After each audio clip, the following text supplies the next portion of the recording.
I have always been told in some shape or form that I am too sensitive.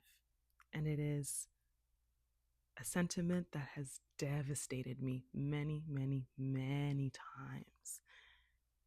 And I am sensitive. And I am here to remind myself and you and the world and the internet, but mostly myself, that I am too sensitive, and that's maybe actually the fucking dopest shit about me, bitch. That's the fucking best shit I have to offer this world, bitch. I'm an artist. I'm an artist. You want me to be sensitive. That's why I picked the job I picked. That's why the job I picked is just to make art.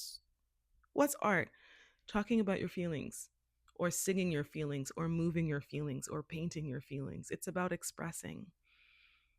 What is an artist's job in the world? It's to express those feelings so that you can give other people not just perspective about what feelings could look like, what your particular feelings could look like from your intersection of life, your experience, your brain, your heart, your soul, but it's also to give people permission to feel their own feelings and express them. A lot of times people don't express their feelings. A lot of you regular niggas don't express your feelings. And so the reason that you're like, I don't really talk much. I'm just a simple guy. But you, if we go into your Spotify, you have every music that has ever musicked in the 21st century. You are such a hip hop head. You know all of the lyrics to all of these albums. But you, when you walk outside, you're like, no, you don't need to overthink things. But then you go home with your headphones in and literally you're listening to Kendrick. Your favorite artist is Kendrick and you don't think you're sensitive? Sorry, I didn't mean to yell at you, but I'm just saying, this is not a new declaration.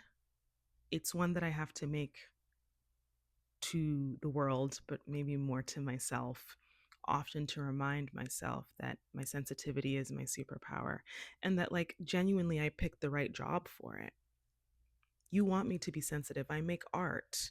You don't want me to make art that doesn't sit in the nitty gritty and nuances and sit in it long enough to really find even weird associations and metaphors to be able to share the thing that it is that I want to share.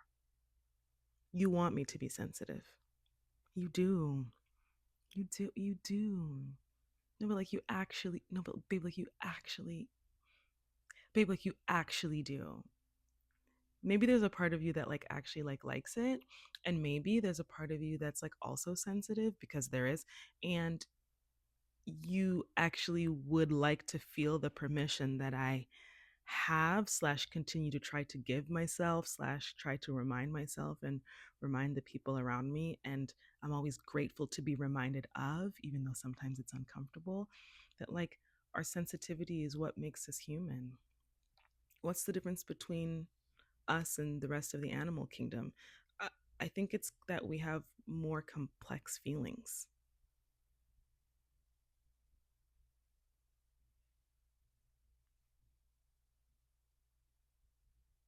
Yeah, I have to remind myself that my sensitivity is my superpower. And even if you go on my Instagram, you will find videos of me talking about this. So this is not a new thing, but what I'm learning is that with every single chapter that I enter, every single layer, every single new floor after this physical action is me. This is how I climb stairs, apparently. But, it's like you get to a new chapter or a new phase of your life or a new space or a new place. Speaking of bars, speaking of Kendrick, maybe I'll give him a little run for his money. Ow. But yeah, you get to a new space, whether that be physically, career wise, even just emotionally, mentally, psychically. And every single portal that we enter into um, is vulnerable in some shape or form. And there's some portals that we walk into that we are better primed to deal with the vulnerability. And then there's others that definitely take us out. And so what I'm learning is that, oh yeah, a check-in with my own sensitivity is really, really important to do all the time, because everything's different and always changing all the time. And even if I'm to step onto a new floor and be like, do the sensitivity check and still be like, oh, I still think the same things that I thought when I was on the previous floor, then nothing is lost by knowing that that's the truth of how I feel on that floor.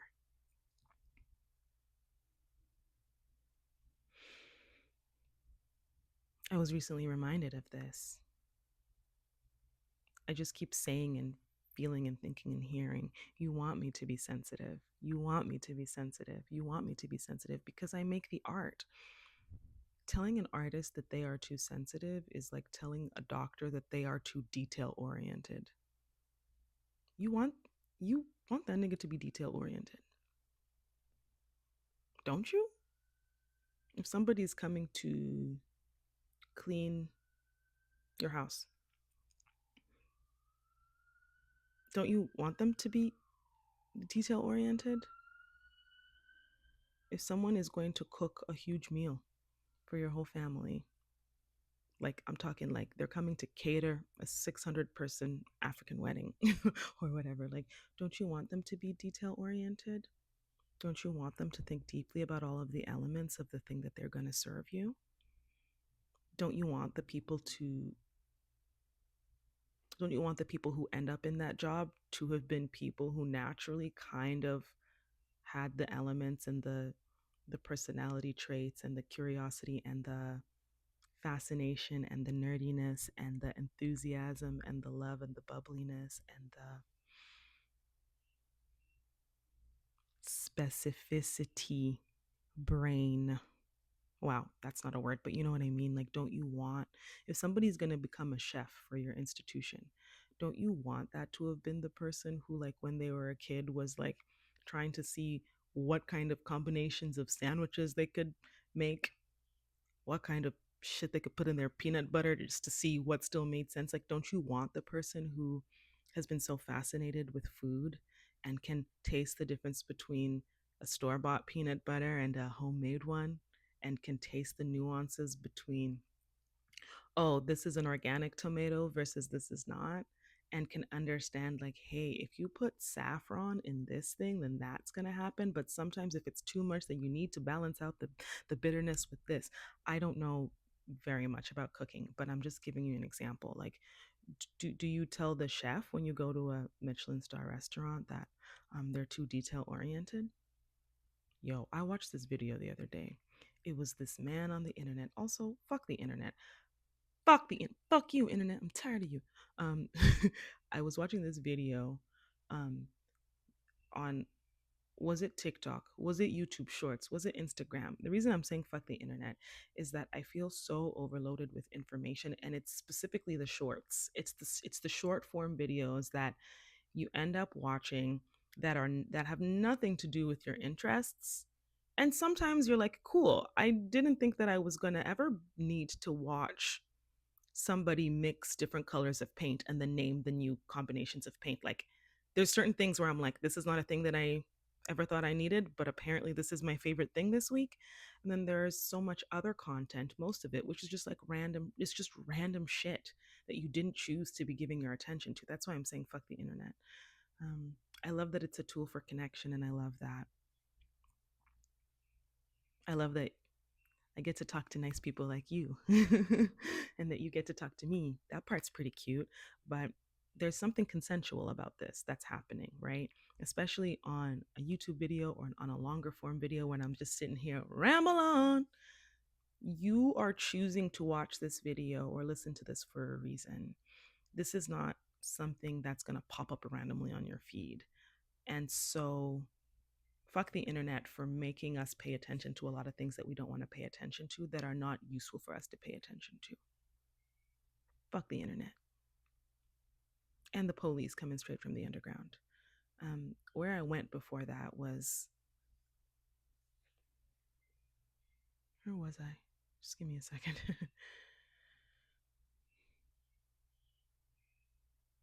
I was talking about a chef and how you want a chef to be detail oriented. Yes, the video that I watched.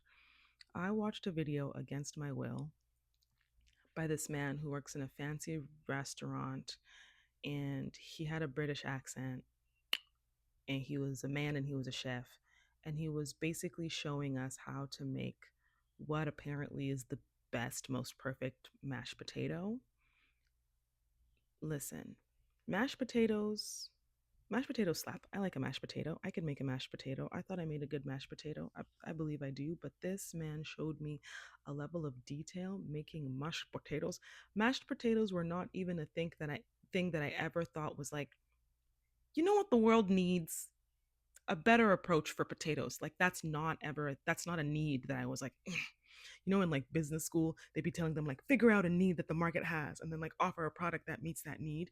If you had to like if you had to like somehow make me guess a thing that the world needs, I would never have thought that a more thoughtful mashed potato was something that we needed. I think there's a couple of basic things that you need in order to have a decent mashed potatoes. There's a couple options that you could have. Who knew? Who knew? I watched this video of this man saying, okay, so the type of potatoes we use, they're from France, and they're genre of potato because they have a very like velvety smooth. I said, I've never even heard of that genre of potato. I said, go off, King. Then he's like, yeah, so the way that we boil them, there was some sort of science about how long you boil. Do you put them in cold water and then bring that to a boil versus throwing them in boiling water? There was some sort of science of like how you boil it, which I didn't know. I just thought you had to make sure they were boiled. Then there was a right genre of boil that they had to be. Then this man put the potatoes through, I want to say, a sieve at some point, and like there was obviously like very good butter involved and cream, I guess, but like there was a straining process of the mashed potatoes. And I think by the end of the process, he had like put the mashed potatoes through the sieve twice. So they were like actually silky. Now, is Makambe Mamba going to do that in her kitchen with her mashed potatoes the next time she wants to mash a potato? No. Would I like to try his mashed potatoes? Sure. But my point is that person not incredibly beautifully sensitive? To the point that he thought, not only are we going to mash potatoes, there are so many different genres of potatoes from around the world, and he said, let's use this French one that grows in this side because it has this texture and it has this little bit of a, I don't know, a sweetness, or this is the flavor of it.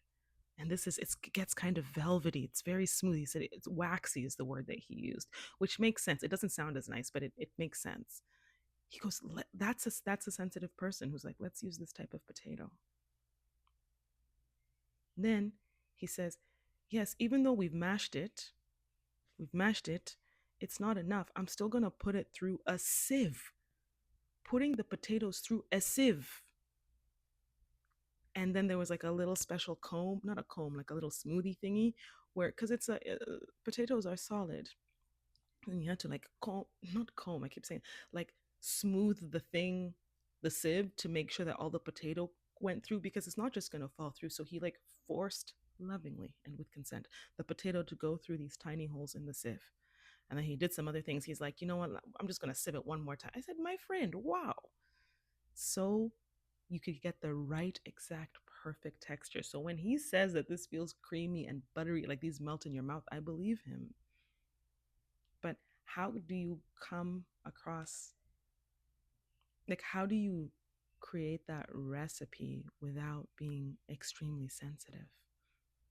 How do you appreciate, actually, it's better if we put the potatoes through the sieve twice, unless you're really sensitive to the texture, to the tastes, to the temperature, to everything. I would never go into that man's kitchen and tell him he's too detail oriented. And he's doing the job he's supposed to be doing. He's really passionate about food. He cares a lot about it. He knows a lot that the regular people don't know. He can offer people food that people might love, but even if they love it, they likely the regular person, unless you're working in the field a lot of times, but the most regular person might not even have the full ability to appreciate it through exactly his lens and to be able to name exactly what about it is so delightful or pleasing. But I'm sure that when people go in that restaurant and eat those potatoes, something in their soul is like, that was warm and comforting. It's such a sensual, erotic experience to eat. So, why is it that dinner dates are such a popular form of dates? That there's something about eating good food and having like a sensory experience that's like intimate, it's nourishing to your body, it's also sexy. There's also like a sensitivity of like, when you have a bite of something and there are complex flavors. The people who make those dishes are very detail oriented. And detail oriented seems like a nice word or nice language. It seems like a word that we might ascribe to men. This guy is very detail oriented, but I feel like when women are detail oriented, we are sensitive. That is a big, big, big, big, big, big, up, big, big, big, big, big generalization in terms of gender. And I'm not really like, you can be sensitive as a man or somebody who doesn't identify as that or whatever. That's not the point that I'm saying. I just clocked it as I was just ranting and riffing. Like, yeah, like when dudes are detail oriented, they're detail oriented. When we're detail oriented about feelings, it's sensitivity. So I wonder, yeah, there's like some shame around this that I'm currently trying to investigate and de-shame. I just have some really good support in my life right now. I've got like, man, I was on a group call with a mentor this morning and we did some scripting and we were talking about shame and we were like, it was one of those things where it's like you're in a class or a workshop and it has one focus and you don't know that it's going to go in this direction. Like, you kind of as a group end up going down this sort of rabbit hole or a tangent, but it ends up being the exact medicine that everyone needed. I just had one of those experiences and I'm really lucky and I'm very grateful. You want that person in the kitchen to be sensitive to the flavors, to the temperatures, to the foods, to how those foods talk to each other, to how we puts those things together. And yeah, that's not like maybe a restaurant that you're going to find on every corner. That's a very bougie restaurant and probably costs a bazillion dollars to eat there and you might not get a table for 70,000 weeks. I get that. But that person is specialized in their craft and they are working at the place that they are supposed to work. I am an artist and I am sensitive.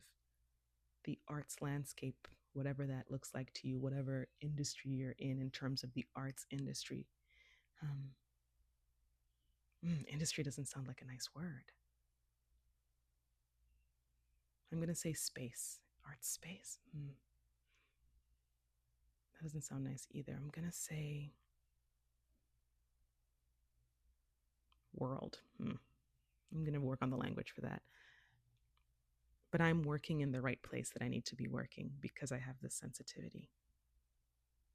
A lot of people are sensitive and they might not be artists, and that's also fine because being sensitive is important, I think, for being a human.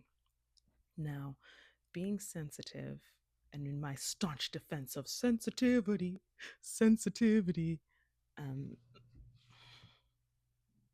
I want to be clear. I'm sure anybody who I think follows me, resonates with me, and is watching this far along can probably guess what I'm about to say, but I'm just going to say it anyway to be super clear. That sensitivity does not mean that now you get to treat people how you want. That's when you have a bad day. Now that means that it's like, those people where it's like, hey, so and so's having a bad day. That means we're all having a bad day. Like this person is, processing this part of their childhood. That means we're all processing our childhood. Like sensitivity doesn't mean that it's anybody else's problem necessarily. It doesn't necessarily mean that you can also abuse people or not be a person who lives with honesty and integrity. It doesn't mean that you shouldn't be able to read a room. It doesn't mean like it's not a pass to just all of a sudden be a ragamuffin. So I understand how there are some people who feel kind of some sort of way whenever people go, I'm sensitive, and really stand strong in that, because it probably means, sorry, I'm just grabbing coffee cream from my fridge.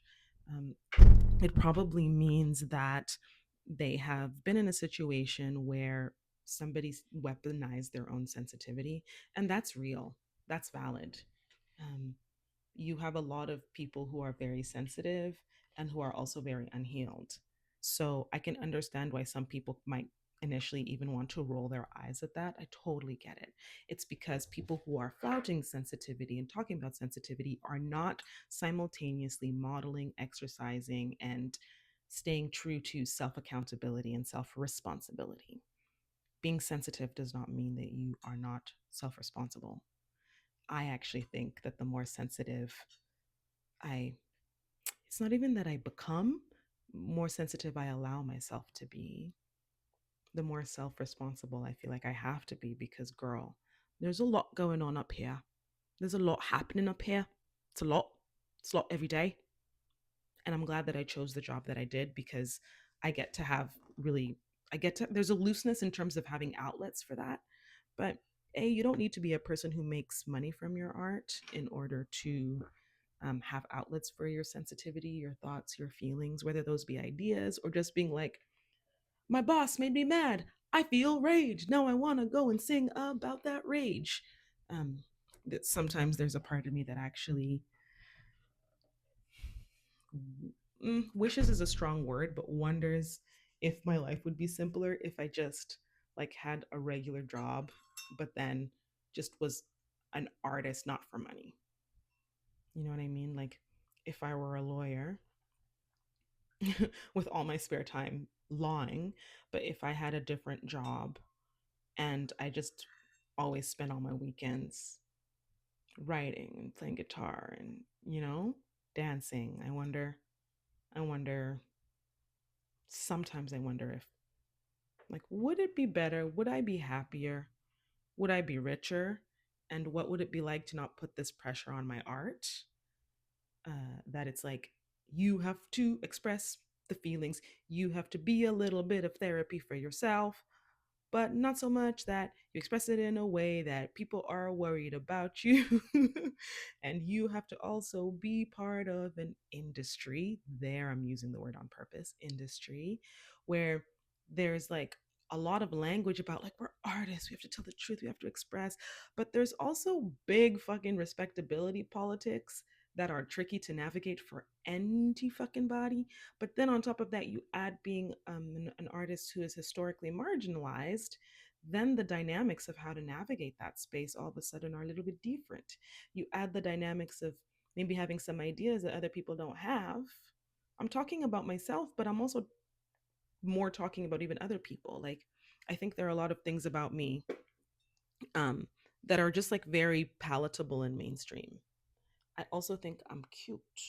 And so this cuteness, I'm trying to figure out how to hold the microphone and the phone and the coffee as I go back to bed. This is getting difficult. Don't worry. Oh my god. Oh my god, life is hard. Oh my gosh, this is difficult. This doesn't have to be difficult. Hold on. Hold on. Wait right there. Give me 1 second. I'm going to keep talking, but I'm putting the camera down. Don't go anywhere. I love you.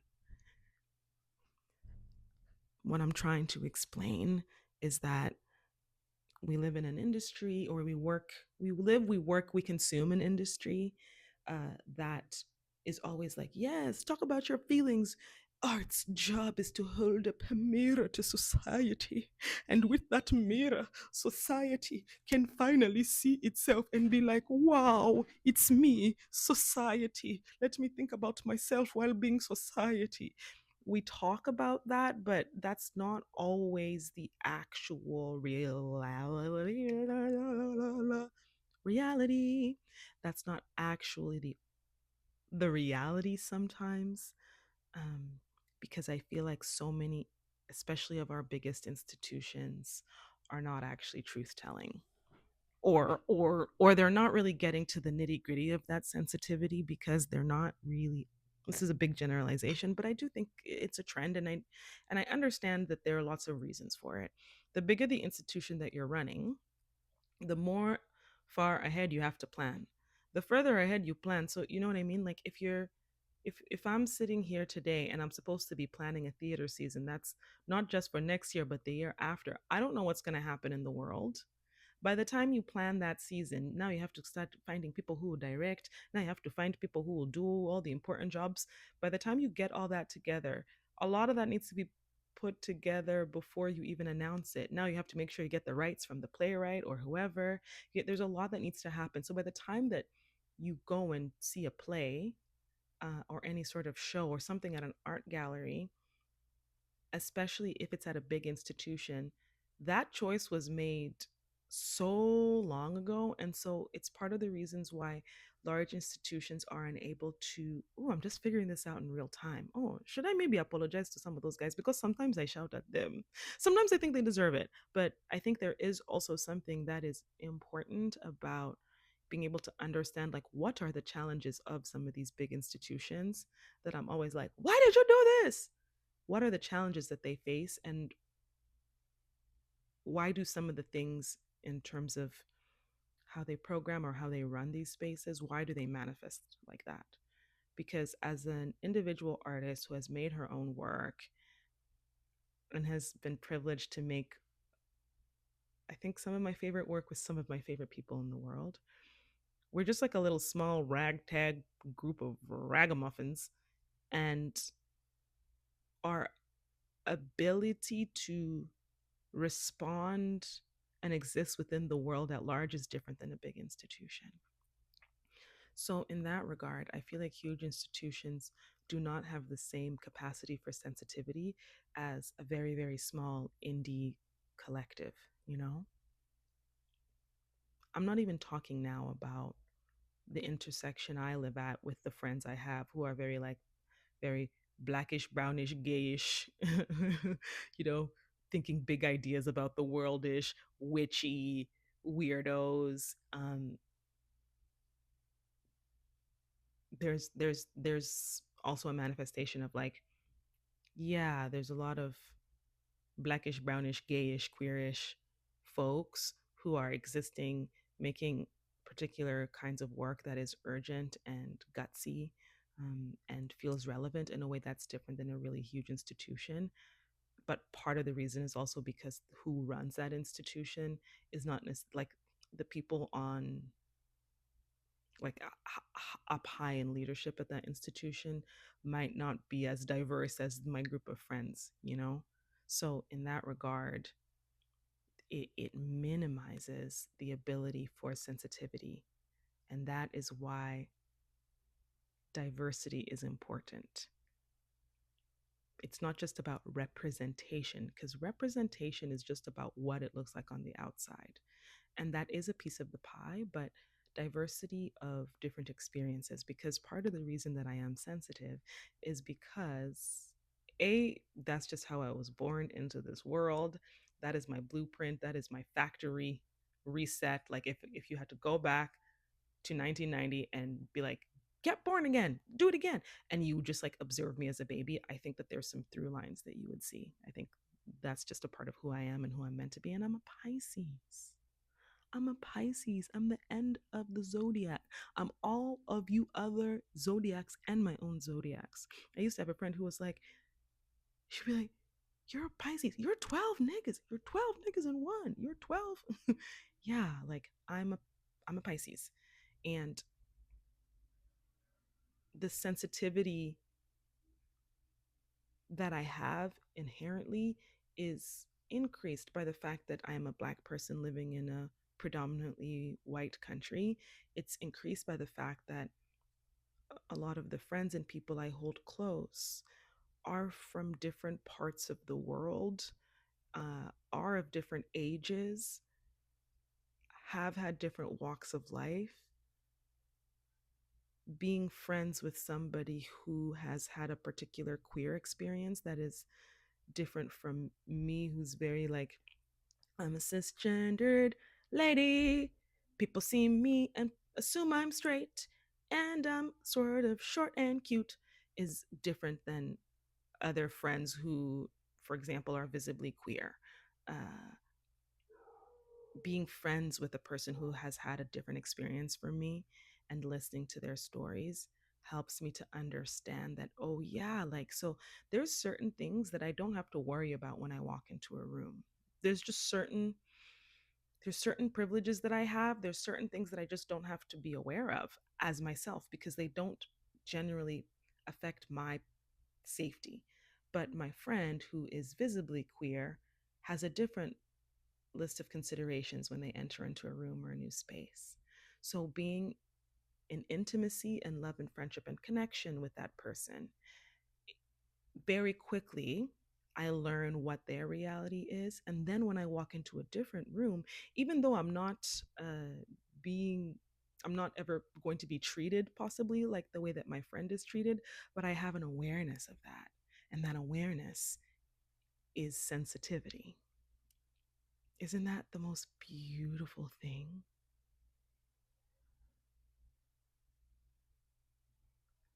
I think I am sensitive. I know I am sensitive. And I think that you are too. And I know that you are too, even if you are a person who doesn't hold that label. I am convinced that everyone in the world is like this in some way, shape, or form. I think that it expresses differently for different people. I think the things that we will be sensitive about are going to vary from person to person for sure. But I think that every human being, if you're a human, do you know how complex a body is? Do you know how many different complicated little systems need to be working for you to just even be awake and bored and sitting here, just to sit here and be, just to sit there and do nothing, to lie down on your backside and do nothing? Do you know how much is going on in your body? Your heart is breathing, your lungs, your, wow, geez Louise, your heart is breathing and your lungs are beating. Why not? You know what I mean? You've got a skeletal system, you've got a digestive system, you've got a brain, you've got a lymphic system, you've got a nervous system, you got muscles, you got fascia, you got cartilage. What else you got? Let me show you how much I know about the body. Let me show you what I know about them bodies. Bodies. But you hear what I'm saying.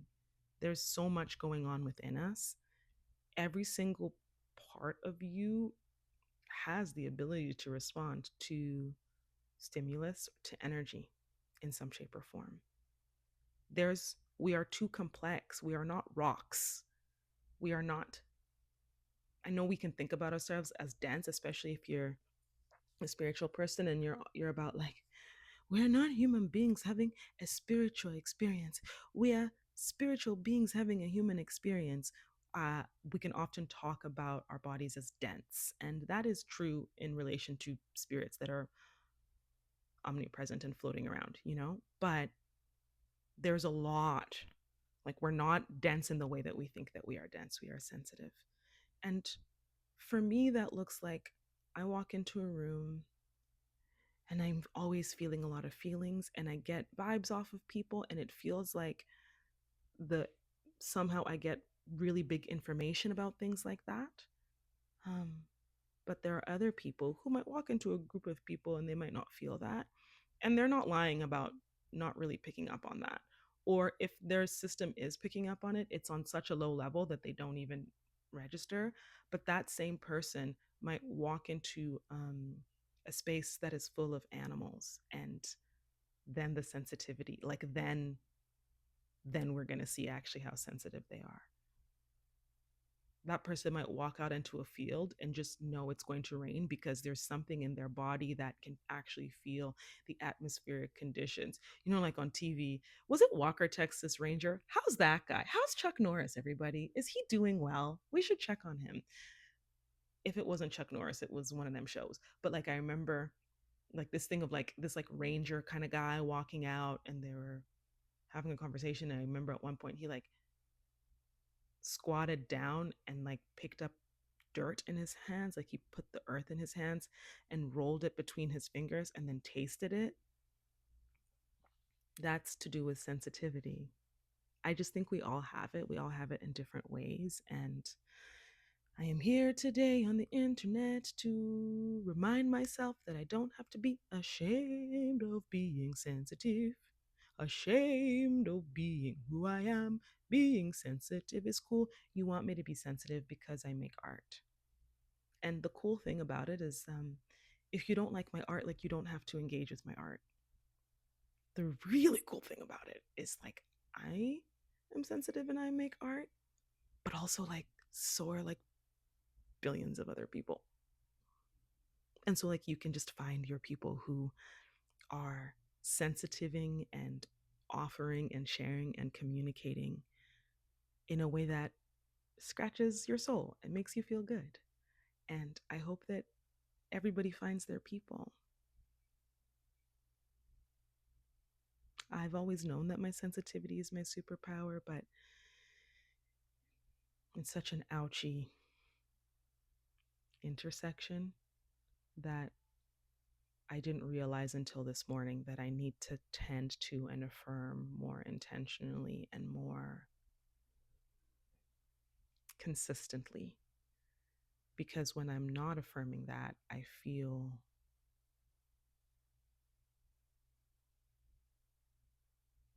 like I'm living in the world, but I'm not at the same time. It feels like I'm floating, but not in a good way. It feels like my feet are not on the ground. It feels like I don't know what's true. And when I'm disconnected from my heart and disconnected from my sensitivity and disconnected from my truth, which will ultimately impede my ability not just to tell the truth, feel the truth, experience the truth, but it also will impede my ability to be able to know and discern when I am being told the truth and when I am not being told the truth. That ability, that gift to be able to feel this much. I think with great feelings come great responsibility. Um, we have to really take care of ourselves and our spirits as artists. We need to have boundaries in place. We need to have our people who can let us know, like, bitch, you fucked up. Actually, you're right on the money. Actually, you're saying the thing that everybody's thinking, but is not quite brave enough to say. A lot of times, we as sensitives, ooh, this is the part of the podcast where I call myself out. Sometimes we as sensitives, um, are very, very sensitive more than other people, and just naturally. And then we do all these things to hone and figure that out and practice those skills. And then that's really exciting. But then it leads us to these truths that are uncomfortable because they are, or they're painful, or um, they don't feel nice to admit, even though we know that they're true. And then the problem with knowing a true thing is like once you know a true thing, you can't unknow it. You can escape it or try to escape it, but actually, like once you see the matrix, you can't unsee the matrix. Once you learn a truth, you can't unlearn the truth. And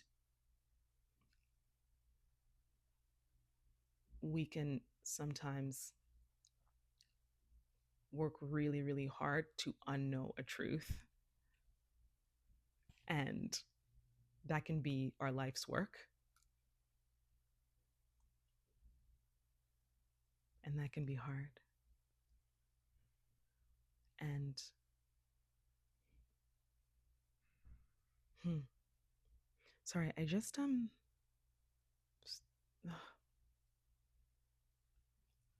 well, I don't want to say the thing that I just thought.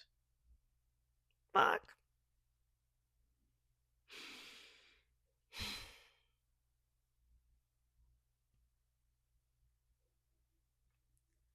Uh, I was just thinking about Trump supporters and how judgmental of them I have been this whole time. This whole time, um, which is probably not surprising information. And I don't really agree with a lot of the politics, but there is a part of me that can like understand that part of what's happened politically and what I think probably has happened in many other lifetimes and eras is that people have needs, desires, and those needs and desires are big, but then the identification of what those needs and desires are and what needs to happen in order for those needs and desires to be met is not the right thing. So we end up being told like it's trans people's fault that you don't have a job. It's not. Um, and I don't share that view at all. But there's a part of me that, as I was just talking about, we learn a truth or we start getting exposed to a truth, and it can be so confusing and disorienting in so many ways, and we try to bury our head in the sand. We try to ignore, we try to avoid, and for some people that means like I'm going to pick an ideology that makes sense to me in however way it makes sense to me, what for whatever reason it makes sense to me, and I'm going to stick to that, and I'm here for X reason, but in order to be part of X club or or part of this group, or in order to feel like I need to get the thing done that I want to get done, whether it's like a specific political thing or whether it's just like to scratch the itch inside of me of being like, I need community, I need love, I need to be seen, I need to know that I'm not being erased, whatever that thing is, then I'm going to sign up for all the things that those guys who are running the clubhouse said that I should also care about. Yeah, yeah, yeah. And like people on all sides of the political spectrum do that. We got to be careful. We got to be careful, like co signing ideologies that we haven't actually thought through. And we don't need to agree with each other on everything all the time. But um, when we follow ideologies or ideas or movements blindly or without at least knowing exactly what our piece is within the momentum of this, take it out of American politics. I don't even live there, dude. Like, take it out of American politics, put it into like, this is a genre of music that everybody is really fucking with right now. Put it in that regard. Sometimes, do you like the songs you like because you like them, or do you like the songs you like because that's what your friends like and that's what the radio told you to like? Do we still listen to the radio anymore? But do you know what I mean? So when I think about sensitivity and what's difficult about leaning into it is that once you start doing that work and being like, do I actually like the songs that I like?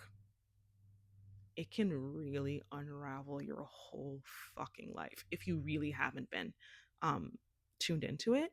It can really, really, option A, it unravels your whole life. Option B, these are gross simplifications, by the way, but option B, you can go on a journey and a quest and just come back to find that you were actually always exactly where you were, that it was right, but you needed to go on that journey and quest to come back and find like, I actually do like smooth R&B for my own reasons, not just because my friends played whenever we're at parties. But that our sensitivity is the pathway for us to be able to know ourselves and be with ourselves. And it's only when we can really be with ourselves that I think that we have something to share with others that I think can last. We can share whenever we want. Do what you want. I'm not here to tell you what you do to do. Do what you want. But as a person who is in the practice of creating expressive works, these are things I think about a lot.